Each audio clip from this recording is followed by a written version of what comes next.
The Lunchroom on RCI, Monday to Friday, 12:45 to 2 p.m. The Lunchroom. Informative, enlightening, provocative, engaging. The Lunchroom on RCI. Food for thought.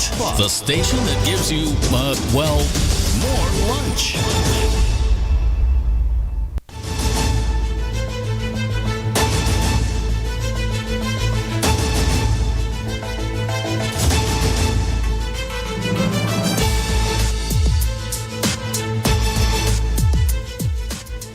Good afternoon. Welcome to the Lunchroom on Radio Caribbean International. It is Thursday, the 6th of the 6th, 2024. This is program number 1189 of the Lunchroom, and I'm your host, Calix George Jr. Now, in addition to radio on 101.1 FM, you can get to the website. It is rcistlucia.com. We're streaming live there. We're also streaming live on Facebook. Just search for the official page of Radio Caribbean International, and be sure to like and share that, please, as well with your friends and family. And if you want to call in to tell us what's on your plate today, the number to call in is 452-3046. That's our local number, 452-3046. And you can also message in or call in from wherever you are in the world through WhatsApp. And, of course, the area code 758-724-0008. Again, if you've got WhatsApp, you can get us to message in or call in, and that is 724-0008. Now, in just a bit, we're going to be speaking on some politics and governance, local politics and governance, right here in St. Lucia. And we have in studio with us the communications director of the St. Lucia Labour Party, Senator Lisa Jawa. Here she is going to be our guest for today at the Lunchroom. Some birthday greetings going out to Miss Myrna Plummer. Happy birthday to you, Myrna, and we do hope that you're having a splendid birthday celebration. Hope it's a great one. Also, we wish to send out some birthday greetings to Mrs. Deborah Edward. Happy birthday to you, and we do hope you're having an enjoyable birthday celebration. And also to Mrs. Diane Auger, happy birthday to you, and we do hope that you're having a splendid birthday as well. Well, a bit of history for today. We go back to the year 1716, where we saw the first African slaves to be brought into Louisiana, into New Orleans on this day, aboard a French transport vessel. In the year 1944 on this day, it was known as Operation Overlord by the Allied forces, and it was marked as D-Day, and it began as 156,000 Allied Expeditionary Force soldiers landed in Normandy, France during World War II. 1982 on this day saw 30,000 Israeli troops invading Lebanon to drive out the People's Liberation Army. In 1987 on this day, some sports history, and that was with the French Open in women's tennis, where 17-year-old German Steffi Graf beat the world number one at the time, Martina Navratilova, and that was in fact Graf's first Grand Slam victory, 6-4, 4-6, 8-6. And in 1998 on this day, the TV sitcom Sex and the City premiered in the United States on HBO. And that was starring Sarah Jessica Parker, Kim Cattrall, Kristen Davis, and Cynthia Nixon. We now move on to our dish of the day.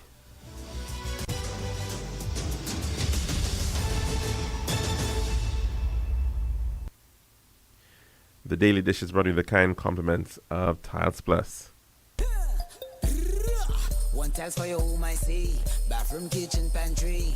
Need tiles for your balcony. Come down to Tiles Plus, satisfaction guarantee. Tiles Plus, Tiles Plus, Tiles Plus. Big tiles with unbeatable cost. Customer service, A+. There's all kind of tiles. Come down to Tiles Plus. We also got gasway and vanity. Books, doors, you'll see. Come down to mind nobody. We got the best tiles on island. Trust me. We are located Land Street in Castries, Bosses Jugosile, and Slack Street in Dufort. Telephone number 453-7939. Serving now, the Daily Dish. And welcome back to our program here for today. And of course, for the week, we've been looking at lots of different issues, stuff that's happening in St. Lucia and around the world. But of course, there is lots of politics at play right here in St. Lucia. And we, of course, always welcoming Lisa Jawa here. She is a member of the Upper House in St. Lucia's Parliament, and as well, she is the communications director for the ruling party, the St. Lucia Labour Party.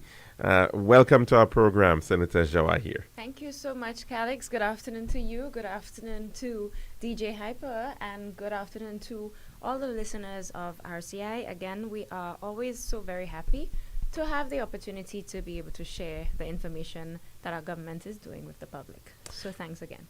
Thank you. And of course, you now have a government which has been in power now into its third year of a 5-year term. Your take on where things are at in terms of the economy? Are we doing better off, you think? The governance situation? What's your read of the current state of play? Yeah, sure. So we are entering our third year, and I am particularly impressed with how, well, with a number of things. And firstly, with how quickly Honorable Philip J. Pierre was able to take our country out of a deficit and for us to experience positive growth. A lot of these things, I believe, will only be achieved if you have someone who truly understands how to work with these situations. Now, Honorable Philip J. Pierre, with his experience in previous cabinets, with his experience as a minister with various portfolios, and also as a parliamentary rep, 6-time winning parliamentary rep, it comes at no surprise that he would have acquired, almost 3 decades or even more than 3 decades of experience. And so he's used that experience, he's used his qualifications as an accountant and economist to be able to work it out so that we can experience that positivity. Interestingly, his strategy, we have seen, has been to set the foundation with social programs. Honorable Philip J. Pierre is a strong proponent of empowering people. And so a number of his policies that he implemented during his first year as Prime Minister focused on people's empowerment. Some of these would include the youth economy, the MSME program, really giving people the skill set, the easier access to financing to be able to transform their skills into business. And so we move quickly to now. And we have to say, based on the information that is before us, that we believe that this administration has been able to do so much more that benefits more St. Lucians than any other administration. Of course, laying the foundation with these social impact programs, and now the year for infrastructure. Year of infrastructure does not necessarily focus only on roads, because remember, when we came into office, we immediately constructed and rehabilitated some roads in some constituencies, but it includes a significant portion of development, island-wide development, that can contribute to reducing our unemployment rate. And when I speak of the island-wide development, just as an example, we can refer to our CIP. We know that it has been a conversation over the last few weeks, the CIP, St. Lucia CIP. But the brilliant thing about it is Prime Minister has been able to say that he will use revenue, the government will use revenue coming out of the CIP to fund some of these infrastructural projects. So when the Labour Party came in, persons who would have suffered, just as an example, from damage to their homes due to the last storm, there was a home repair program that was immediately instituted under Honorable Richard Frederick and the Prime Minister. This time around, people have easier access to loans, concessionary rates. Government has allocated 20 million for on-lending to get a mortgage, to build your own home. And that's through a St. Lucia Development Bank. So as we see over, the years, we are just over our halfway mark. We've seen a lot of progress, not just in these social programs, but in the actual execution and implementation of these major infrastructural works. Senator Jawahir, you mentioned the CIP, and of course, alluding to the fact that we've been getting quite a lot of discussion and interest on that program. Yes. Perhaps in the best of days, the average St. Lucian has not fully understood how the Citizenship by Investment program works, who are the players, what is the exact plan. I mean, this, of course, it was an initiative that had been rolled out, I think, in late 2015 under a previous St. Lucia Labour Party administration. And it did not perhaps get into full gear for at least another year. And of course, was not the administration was not actually able to benefit in any way, really, from the CIP. When the current government was in opposition, there was quite a lot put forward in terms of the Citizenship by Investment program in terms of concerns. One of them, of course, were changes to the legislation, among other things, including a reduction of the price of the Citizenship by Investment. One of the different options that exist, there were new options included within the mix, whereas it was supposed to have been driving investment. It seems as if it became more about driving direct government revenue. So where is the CIP at? I mean, we're supposed to be getting, I think, reports, and we were told, yes, that these reports are labeled in Parliament, but in terms of the details, the breaking it down for the average person, how much money has been collected, how much money has been spent, what are we actually doing with those funds? So I can give a quick rundown of the CIP and where we are today, and for the benefit of the persons who would not have known about the program. More fine details, we can certainly obtain that from the Department of Investment, Invest St. Lucia. So the CIP, Citizenship Investment Program, is really a program that countries globally have used as another form of revenue. We have experienced several shocks in St. Lucia, one being the COVID-19 pandemic. What happened with COVID was we had to adopt a work-from-home approach, but this significantly impacted our workforce. Aside from persons falling ill and us losing our loved ones back in 2020 into 2021, thousands of persons were displaced. Let's use the tourism and hospitality sector as an example. Thousands of persons lost their job, and the statistics show nearly 15,000 persons were affected in the hospitality sector, whether they lost their job, whether they had to opt for part-time, whether they had to make up their hours doing other work, whether they had to abide by a shift system, some people laid off, etc., etc. This was not something our country or even the world was prepared for. But what it taught us was that having all of your eggs, or most of your eggs, in one basket is not sustainable. And so, whilst the tourism sector contributes to nearly 65% of our GDP, the opportunity was presented for us to capitalize on other sectors to ensure that, God forbid, another situation like that occurs, we have some level of sustainability in St. Lucia. So one avenue that is used is the CIP. In other countries, just by way of example, St. Kitts, for example, has been using the CIP program for decades. More recently, over the last 2 administrations in St. Kitts, they have seen a significant boost in their GDP, and the CIP makes up almost 50% of their gross domestic product. Now, if St. Kitts has benefited over about 50% of its GDP in CIP, the possibility exists for that to occur in St. Lucia, complementing what already exists with the tourism sector. That means the lives of our people will be improved significantly.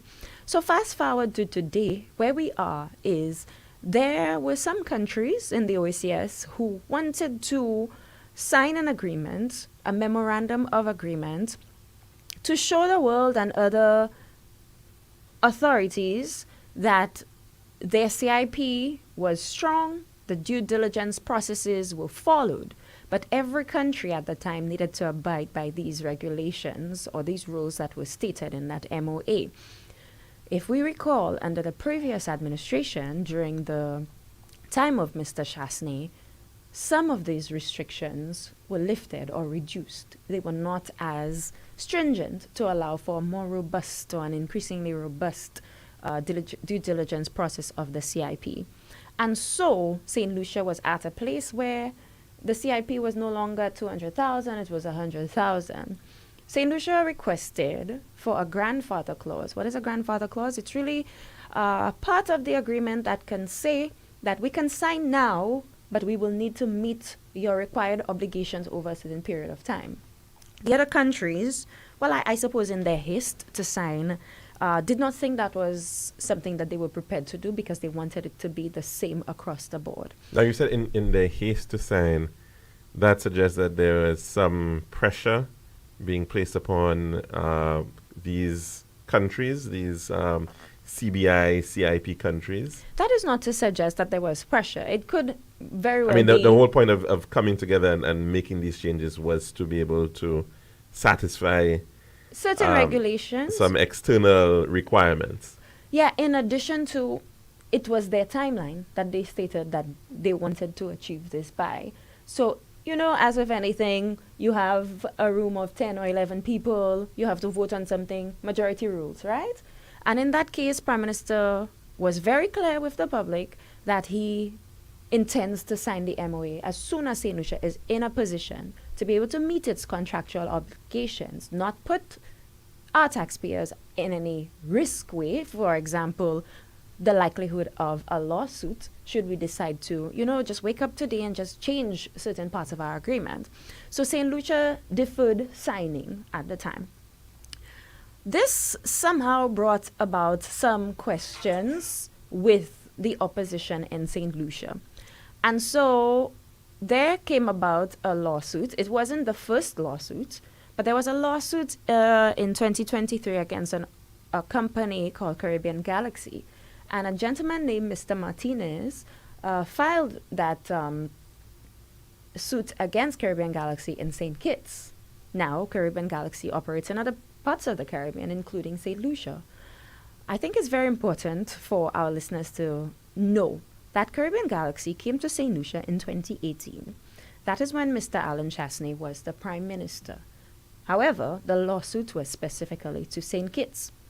Mr. Alan Chasney is no longer the Prime Minister. He's now the leader of the opposition. Caribbean Galaxy still operates, and their operations transcend governments because there's an agreement with governments, and it was not a situation, to our understanding, that it would have been stopped just because it was started by the UWP.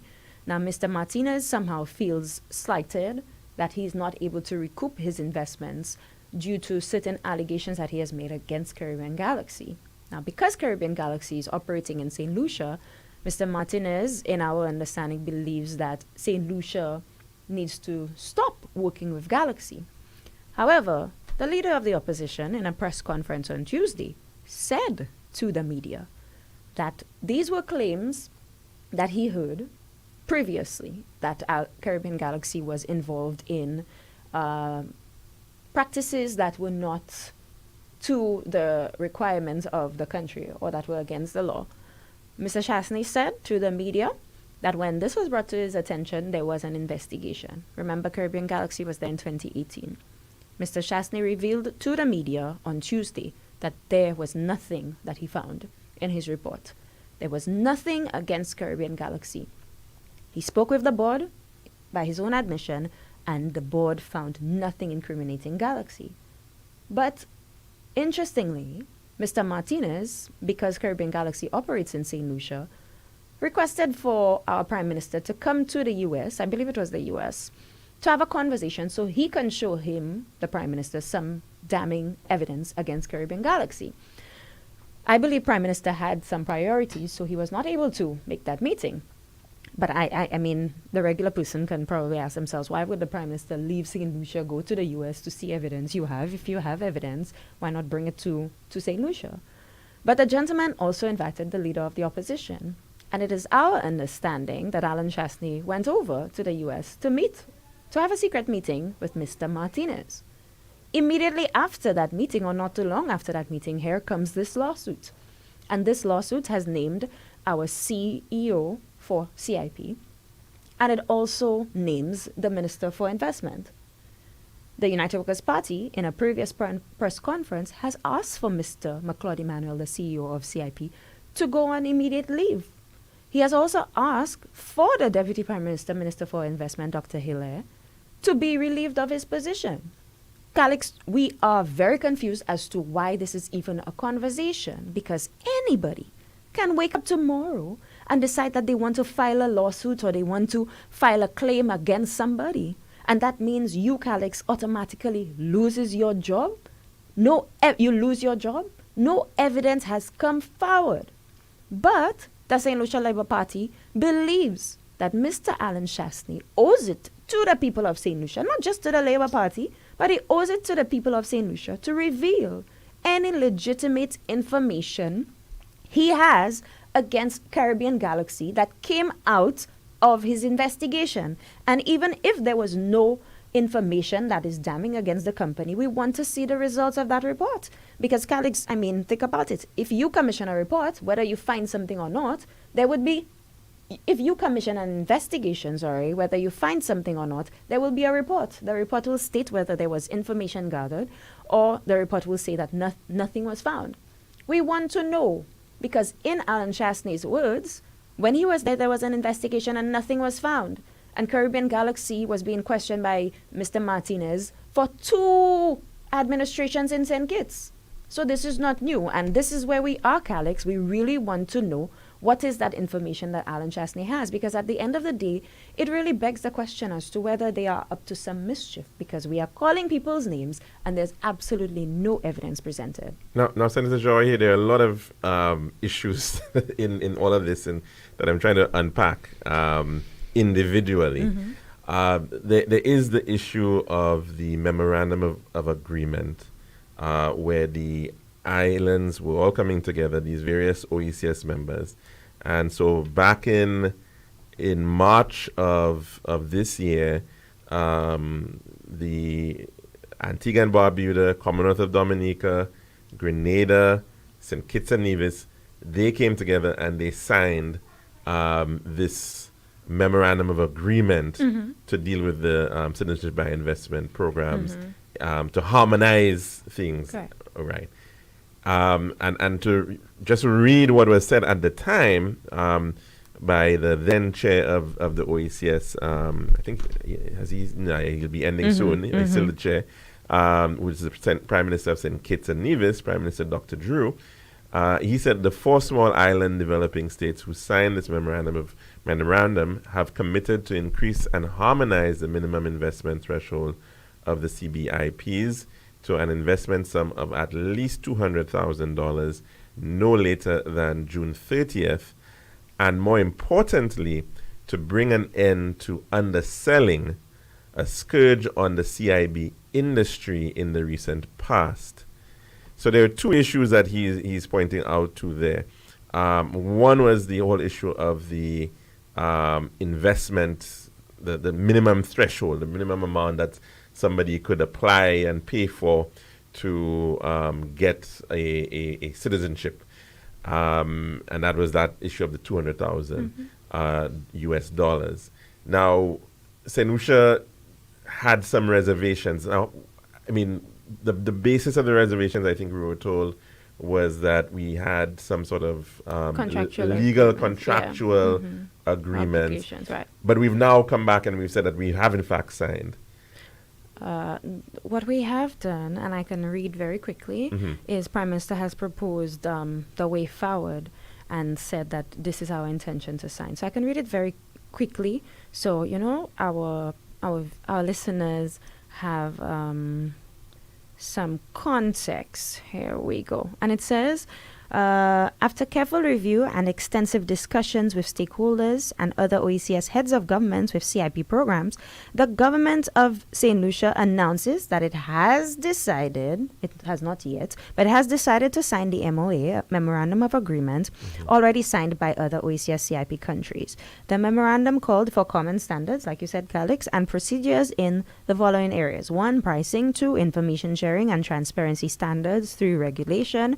4, security screening and framework. 5, regulation of agents, marketing and promotion of programs. 6, joint training and capacity building. 7, dispute resolution. 8, amendment and termination. In addition to signing this memorandum, St. Lucia has made further suggestions to strengthen this regional agreement, including proposing legislative changes to address change of name requests. This has been agreed to by the other heads of government. It goes on very quickly. After consultations are completed with regional governments and other partners, the government of St. Lucia will suggest further strengthening of the CIP program. These would include an annual quota, a net worth for applicants, escrow accounts to be held in St. Lucia or in the individual islands, and a requirement that only licensed promoters will be allowed to submit applicants to local authorized agents, and these promoters will have to submit a due diligence report on each each applicant. Finally, over the last year, the Citizenship by Investment Unit in St. Lucia has instituted all 6 principles agreed to with the United States government. So the principles that were required of St. Lucia to be instituted, they are agreed upon. Number 1, February 15th last year, there was a ban on applicants from Russians and Belarusians. Now, that is not what the United Workers' Party has said. And SLP did put out a statement asking the PRO, Mr. Leonard Montu, to retract that because that is indeed false. So it's more than a year, there has been a ban on applicants from Russians and Belarusians. From September 4th last year, we implemented applicant interviews. From September 4th again last year, there was vetting of all applicants through the Local Financial Intelligence Authority, FIA. From January 2020, sharing of denials with the Joint Regional Communications Center. So we have been abiding by some of these regulations. Additionally, an operational review of the program by an international consultancy firm, which will commence shortly. These are suggestions. The St. Lucia CIP unit will seek international support with the recovery of revoked passports. And additionally, our CIP unit publishes an annual report that is tabled in Parliament, which includes audited financial statements. Okay, but what I'm trying to establish is because the statements that we made between March and before this statement came out suggested that there were implications, legal and contractual implications, because we had already had some agreements with CIP partners. That was, I think, effectively what particularly where it relates to the cost, because that was with what was respect in to the cost, and this was what we said that we would. So, are we saying that we have review, because it doesn't say so specifically as to those risks and threat. That was what we were told. Yes. So I'm trying to understand, should we potentially, or should the CIP now be potentially concerned about litigation or by these partners, if in fact this was what was said originally, as to a reason why we could not go ahead, or has that been resolved? Okay, so to answer your question, March was when the countries came in to sign the MOA. We are 3 months away from that. That would not suggest that we are at a point where we sign tomorrow, as far as we are aware. But I mean, that's why I read also the statement from Dr. Drew saying that there's a time-bound thing for the MOA by June 30th, which St. Lucia that all countries would have to, in fact, implement that minimum $200,000. Correct. Which St. Lucia investment would not have been able to meet in only a matter of 3 months. It would not have been sufficient time to get your house in order. So to answer your question, it does not mean that, or it could mean, but we don't have that information as yet, but on the surface of it, what we have read and understood so far is that it's not a situation where everyone has now agreed to, like all the agents have now agreed, all the persons who have been applying and they've already paid a certain amount that they will now increase it to the 200. So the discussions are happening. Prime Minister came out and he said he intends to sign. St. Lucia has agreed to sign, but we do not have information yet as to whether Prime Minister has signed now or if he signs. Right, but I'm this saying that afternoon. if it is that he's signing that very same MOA, this MOA in fact does have requirements which take effect by the end of this month, which would suggest that if you're going to be signing it, you would have to be signing it to, in fact, meet the requirements of the MOA. Well, not necessarily, and I don't want to posture as if I'm a lawyer, but I'm pretty sure that the 3 or 4 countries could go ahead and sign, and it would take effect in June. An allowance would be made for St. Lucia to eventually come on board, and it's not the first time that this has happened. So as of now, we still don't have a timeline as to whether it has signed or when it's going to be signed. Yes, well, actually, the only person who can give us that information is Prime Minister. Okay, so we'll have to wait on that a little bit more, but we're going to have to take a break. We, in fact, are due for our weather report, so we're going to wrap up our dish of the day. This has been The Daily Dish.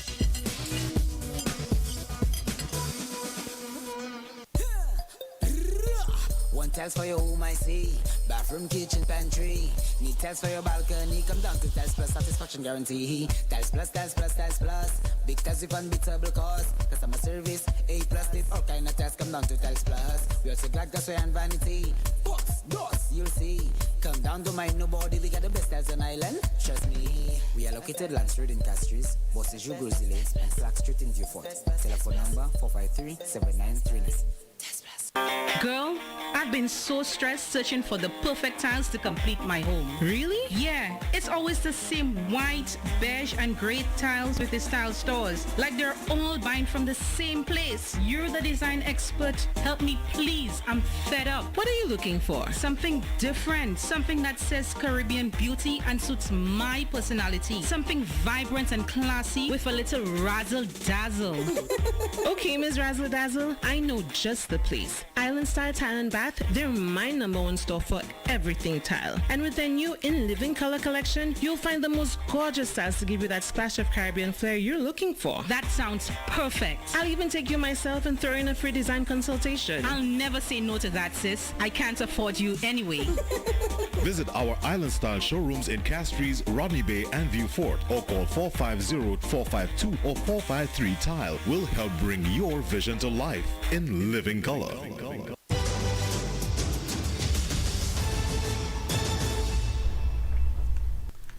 And welcome back to the Lunchroom here at Radio Caribbean International. Apologies for not having the 12 noon weather report available. Hopefully you'll be able to get that from the St. Lucia Met Services soon enough. But of course, we are having a conversation on some topical matters in the public realm, and we're speaking with the Communications Director of the St. Lucia Labour Party, Senator Lisa Jawa here. And we've just been speaking about citizenship by investment. That has been perhaps for a very long time a very topical matter. Some people have some philosophical views that there should be no sale at all of citizenship. And I think some islands have taken that posture, like in the case of St. Vincent and the Grenadines. However, a number of other OECS islands have gone that route, as with other countries around the world, leveraging the strength of their passport to encourage things like investment into various projects within the country, as well as direct money is being placed into governments. Now, one of the things that I thought was interesting about that statement that had been made by Dr. Drew, the Prime Minister of St. Kitts, was this issue of underselling. Mm-hmm. I think from what I understand of it, what he's effectively saying is that even if the price is stated at or legislated at a certain amount, mm-hmm. you have situations where certain agents may or companies involved may still actually be selling those passports at a lower rate. Now, that might be confusing to some people because we were thinking about, well, if it's the government collecting this money, then there should be absolutely no issue. But there are other options within the CIP arrangement, including the investment option, where you can, in fact, have a situation where the company should perhaps be collecting, say, $200,000, but they decide to sell it for $175,000 for argument's sake or something like that. But he's raising it clearly as something that is of concern, and it's a known issue within the CIP space in the world and in the region.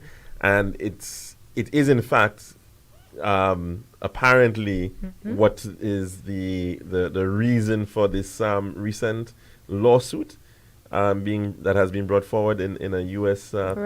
Right. Yes, because the gentleman has made some claims that the particular company that we spoke of earlier is engaged in underselling. I think the bottom line is what interests us, Calix. The bottom line is the lowered rate entering into the consolidated fund?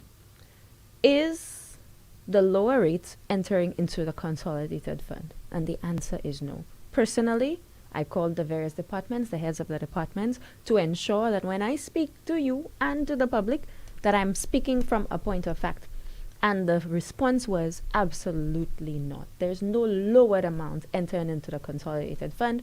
And of course, earlier you did ask about how much we've collected. But it would not be a matter of the consolidated fund if it is in fact an issue of an individual making an investment. Now, in those instances, those would not be necessarily funds going into the government's accounts, but it would actually be going into some sort of an escrow arrangement. Right. So we come into that. Yes. So just for clarity, the foundation and what we can be concerned with is if we are receiving less amounts than what is stipulated in our law. And the answer is no. As to if an organization or a company is engaging in underselling or engaging in illegal activity, and that company is found to be guilty of that, there is evidence, then the necessary actions will be taken. And Prime Minister Honorable Philip J.P. has been lucidly clear about that in no terms will he tolerate that if he has that evidence and if he is aware. Now, you spoke of the infrastructure option, and that can allow a company to be able to upfront put a certain amount and then invest a certain amount in St. Lucia. The company that we are looking at, Caribbean Galaxy, they have that option where they will invest and also provide revenue to St. Lucia. This is not new. Because in Caribbean Galaxy statement, when we read it, they stated... Are you speaking about something separate and apart from investments? Are you talking about... What are we referring to here when you said they will invest a certain amount? The investment option part of the CIP, yes. So just like they did in St. Kitts, they invested hundreds of millions. And one particular project was the prison. In St. Lucia, they are investing in the Canals Resort. That is the project that they have ongoing. So there's the infrastructure option. We do have a copy of the Gazette, and I don't think it's something we can put up on the screen, but we do have a copy of the Gazette that gives us a bit more clarity. And perhaps, Calix, if you bear with me just a second, I can just read that for the benefit of those who are listening. And these were amendments made by the previous administration. And amendment of Schedule 2, number 4, Schedule 2 of the Principal Regulations is amended by deleting the paragraph 3 and by replacing the following. And number 3 says investments in an approved enterprise project, which could be for, in this case, the infrastructure project, on approval of an application by means of an investment in an approved enterprise project, the following minimum investment is required.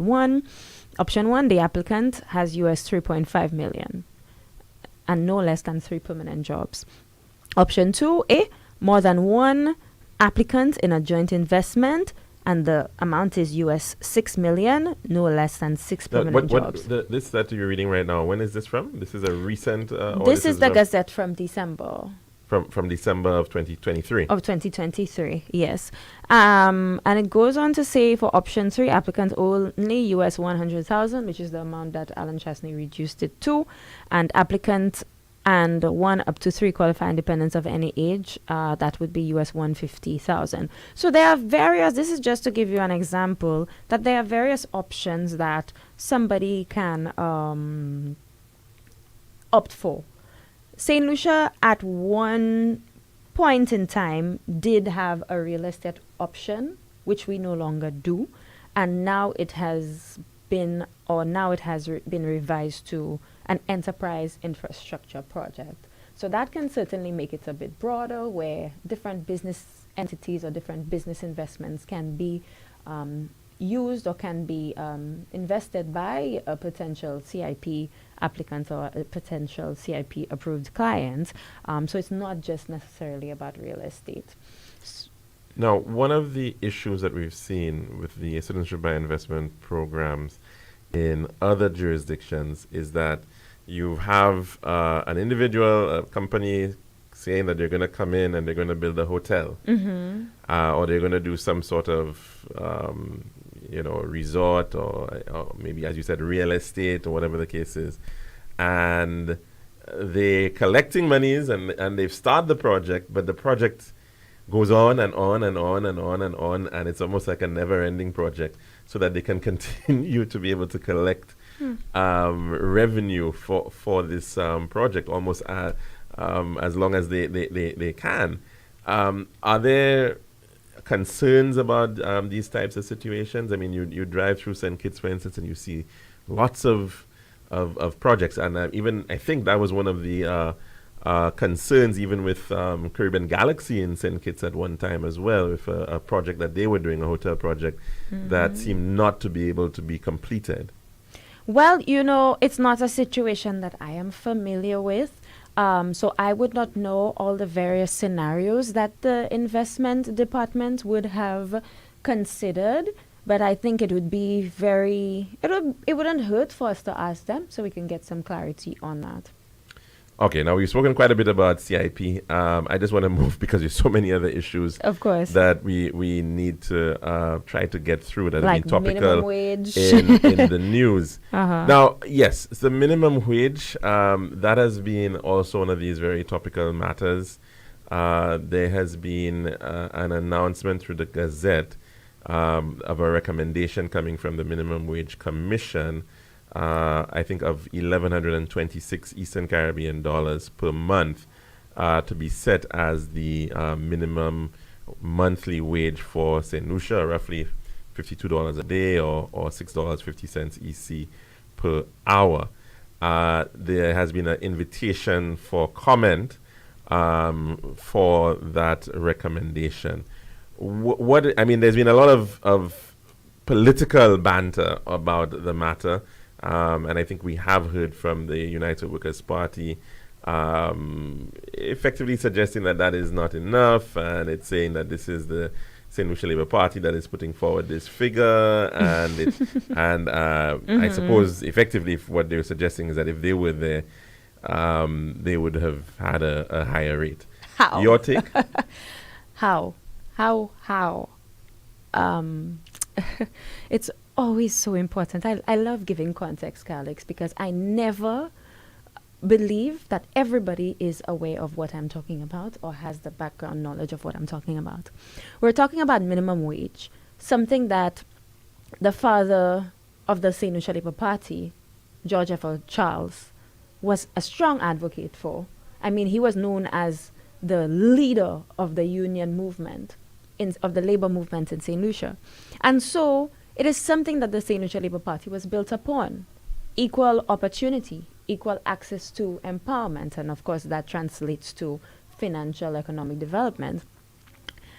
Under the Kenny Anthony administration, there was a minimum wages commission, and the Minimum Wages Act was passed earlier.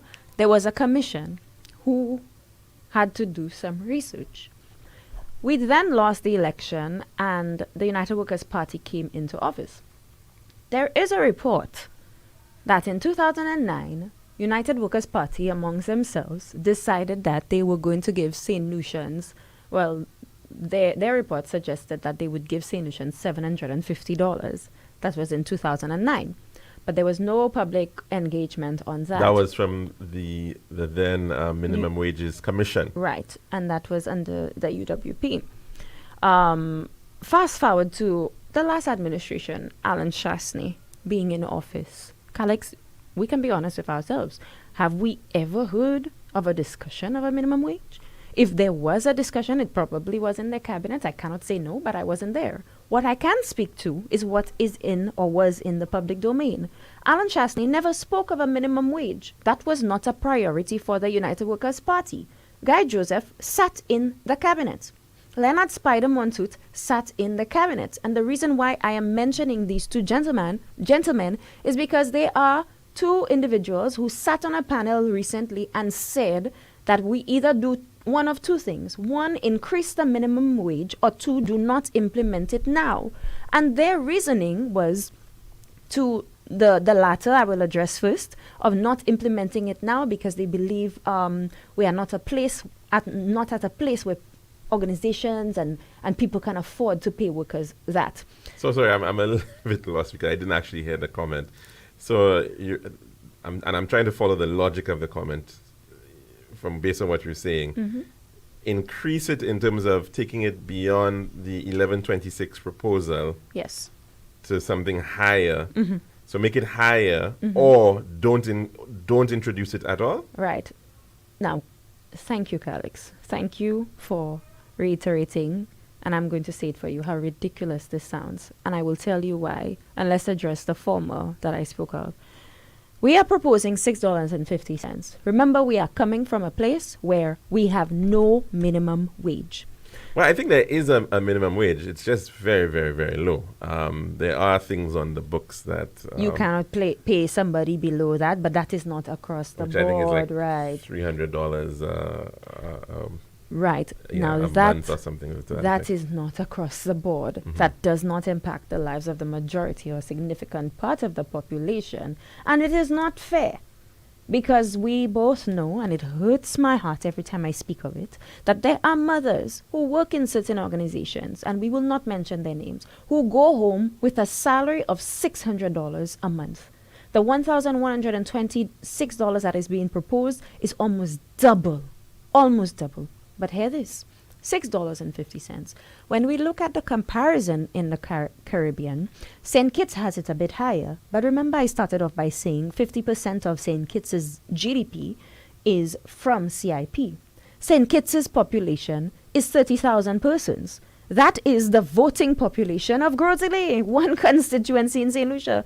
And I specifically say voting because it's not the population of Gros Islet, but the voting population, registered voters, of about 30,000 persons.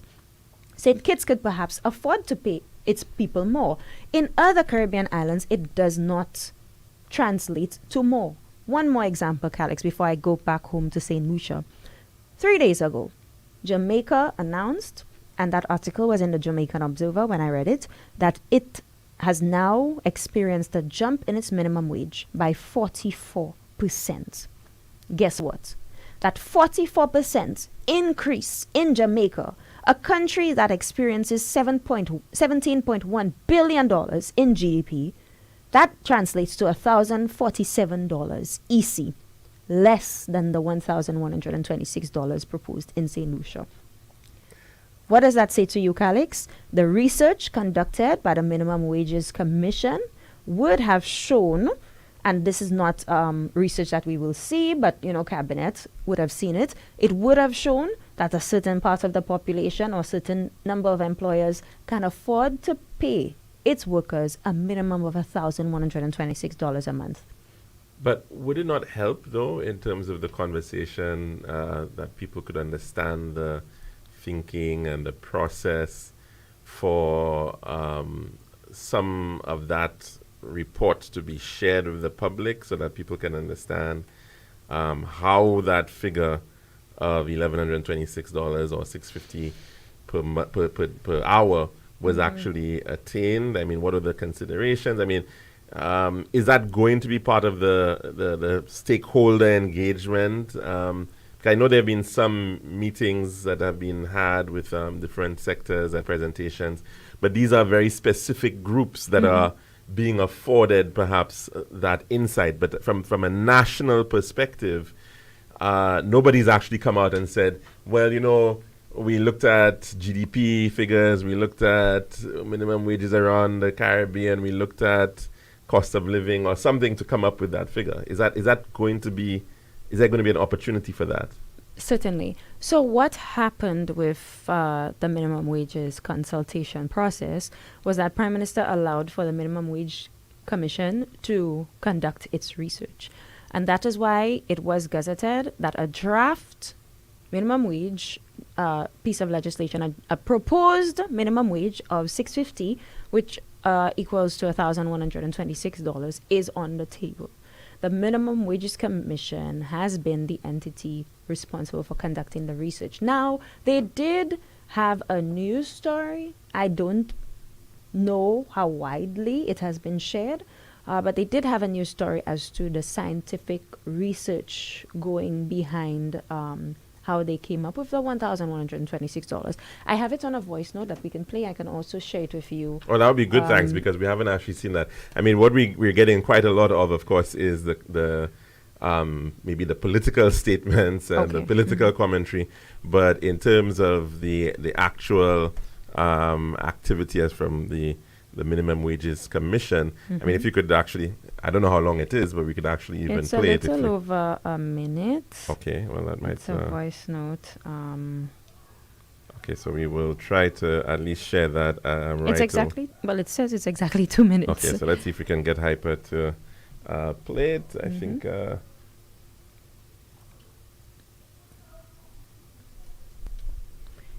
it will give you some...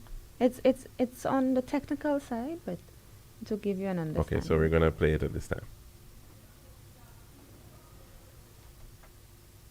The Equal Wages Commission held a stakeholder consultation recently, presenting the data and scientific basis behind the proposed minimum wage recommendations of $1,131.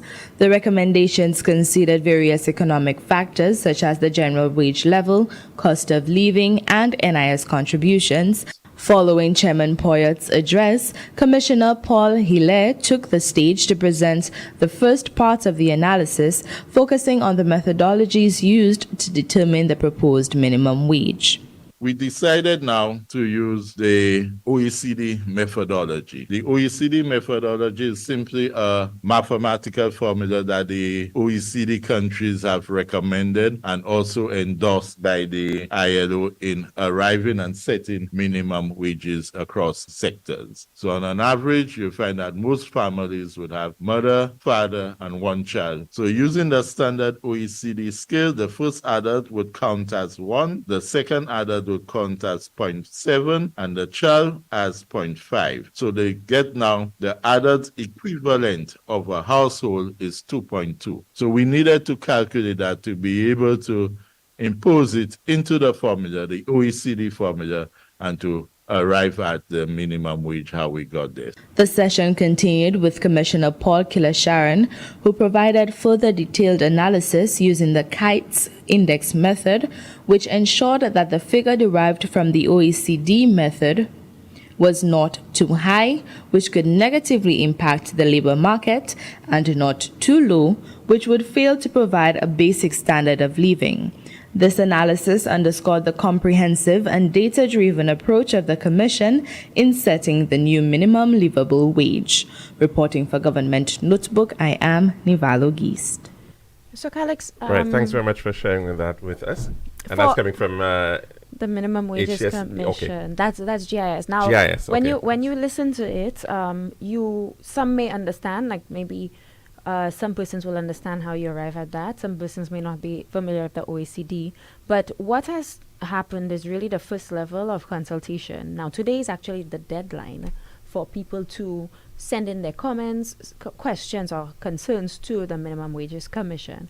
After that, a wider stakeholder engagement will be held to educate the public on the minimum wage.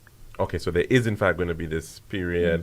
When An there will awareness be, campaign. okay, Right. and then a decision will be taken by the government, by the cabinet, so as to by August 1st. So in fact, the figure may very well change. It's highly possible. That's why it's proposed. Okay, wonderful.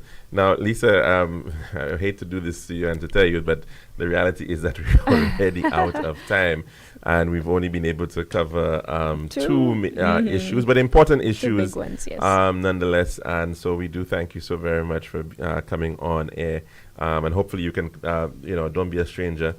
Make yourself available to come and to course. discuss some of the other Thank you. issues that have been very, very topical out there. Things like the Cricket World Cup, and we've been asking, people have been asking about the costs and contractors and all of that. And perhaps there'll be more information out there on it, but definitely we would like to have some conversation about some of these very topical matters. Sounds Halls of good. Justice is another one, for instance. Sounds good. And others. But thanks so very much for coming in. And we Thank didn't you, have a chance to get Calix. any calls in, but next time, hopefully. Certainly. And we've been speaking with Senator Lisa Jawahir, the Communications Director of the St. Lucia Labour Party, sharing some perspectives on some of these issues in the news right here in St. Lucia. That's all the time we have. We hope you can join us tomorrow for another program of The Lunchroom, God willing. I'm your host, Calix George Jr., saying goodbye.